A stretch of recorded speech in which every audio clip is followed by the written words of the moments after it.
we mean by that. So we're clear.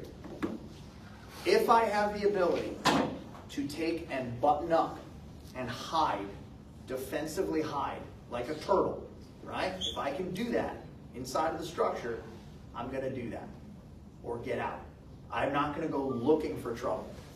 I'm not going to kiss my girl goodbye and say, well, I'll see you when this is over. I'm going to go get them. That's craziness. I'm not going to do that. If we get people accounted for, we're going to button up. You guys understand? So first, ambush trumps incursors. We could take and send a SWAT team into this room right here, this center-fed room, one of the nation's most highly trained, highly skilled SWAT teams. And I could put a 6-year-old in that room with a gun and have them hide. And if I put a 6-year-old in that room and I say, stand right here and shoot them when they do whatever, that 6-year-old is going to shoot them. Ambush beats incursion. The ambush is going to win. So you guys can have lesser skill, but that bad guy coming in your house, if you're hiding, right, you're going to scare them. You're going to jump out on them. And I don't literally mean jump out, but I'm saying the advantage lies with you lying in wait. So that's a good thing. That helps us. Next, seek complex features. Again, I'm not in your house. I don't know or see the layout of your house, but I'm going to ask you guys a question.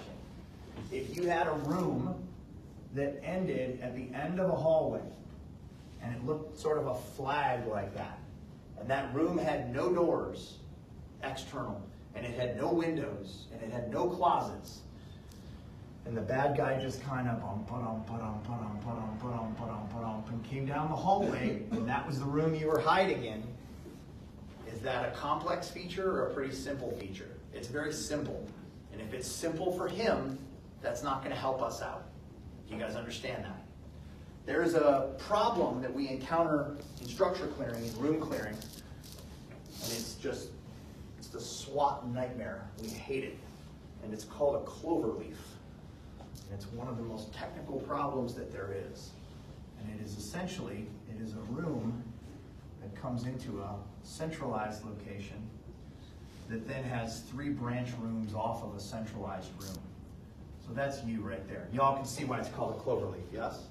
So I'm coming down that hallway and I'm coming in. Oh, by the way, we gotta make this interesting, right? We gotta add some furniture, right? We're gonna add some tables and chairs and couches and that sort of stuff, and a bookcase over here, and who knows, there's rows of chairs in here, and a big cabinet there, and a closet here, and it's getting worse. So how do we clear that? Usually the answer is poorly. That's the answer.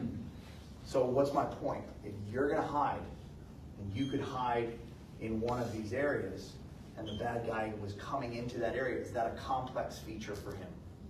What does that do for us? Does that set us up? That sets us up to win. That's going to divide his attention. He doesn't have enough eyeballs and hands to hold that problem. He doesn't have enough ways to do it. Have you guys seen that meme about the octopus? Have you guys seen that? It's fascinating. I read this the other day. I read this little meme and it said, an octopus could beat a human being easily, and it said by just putting them in a room with 4 doorknobs. Like there's a door in front of you and it's got 4 doorknobs. You'd be stuck in there. You'd be trapped. They could all be unlocked, but you couldn't